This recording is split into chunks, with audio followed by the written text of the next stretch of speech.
नमस्कार दोस्तों, स्वागत है आपका हमारे मोटिवेशन चैनल में। और स्वागत करते हैं आप सभी का। बहुत दिनों बाद आज स्टोरी डाली है मैंने।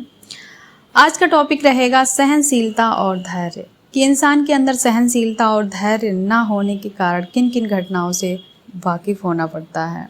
यह एक वास्तविक घटना है कि ट्रांसपोर्ट के एक कारोबार में दो भागीदार में सहनशीलता न होने के कारण अनबन हो गई और दोनों ने अलग होने का निर्णय लिया।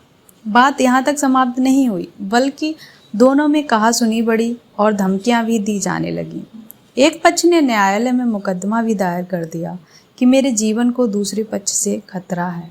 जिस दिन दोनों पक्षों को न्यायालय में मजिस्ट्रेट के सामने उपस्थित होना था, उस दिन मजिस्ट्रेट के कमरे के बाहर ही बात भयंकर रूप धारण कर गई।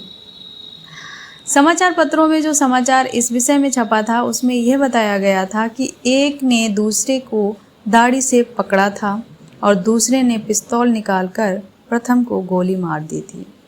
परिणाम स्वरूप हुआ ये कि एक तो गोली के कारण वहीं ढेर हो गया और दूसरे को पुलिस ने गिरफ्तार कर लिया। तो देखिए, कुछ ही समय पूर्व जो परस्पर स्नेह के कारण साझेदारी बनी थी, बाद में सहनशीलता के अभाव के कारण न केवल उनमें संबंध विच्छेद हुआ, बल्कि दो कुटुंबों में बैर विरोध भी पैदा हो गया। मित्रजनों में मायूसी छा गई, उनके निकट संबंधियों एवं बाल बच्चों को कल्पनातीत क्षति हुई और दो व्यक्तियों के तो जीवन को ही मानो बर्बाद हो गए। ऐसे हजारों छोटे मोटे मुकदमे अदालत में आते रहते हैं, पंचायतें होती हैं। तो दोस्तों, हमेशा मनुष्य के जीवन में ऐसा नहीं है कि क्षण क्षण में बदलाव नहीं आता है। मनुष्य के जीवन में हमेशा बदलाव आता रहता है। पल पल में परिस्थितियां तो बदलती ही रहती हैं। जीवन में सफलता, असफलता, जय पराजय, हानि और लाभ की घड़ियां भी आया करती हैं।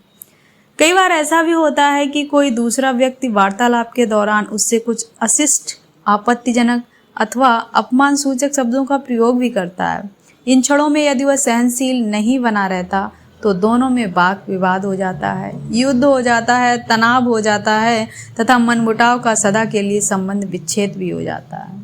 तो जीवन में थोड़ी सी सहनशीलता के अभाव के कारण बात बहुत आगे तक बढ़ जाती है और उसके परिणाम स्वरूप स्थायी और भयंकर होते हैं। तो दोस्तों, सहनशीलता और धैर्य को भी अपनाना चाहिए ज़िंदगी में।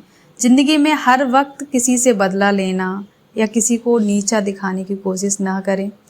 इन्हीं शब्दों के साथ मैं अपनी कहानी को ख़त्म करती हूँ। मिलती हूँ नई स्टोरी के साथ। तब तक के लिए नमस्कार।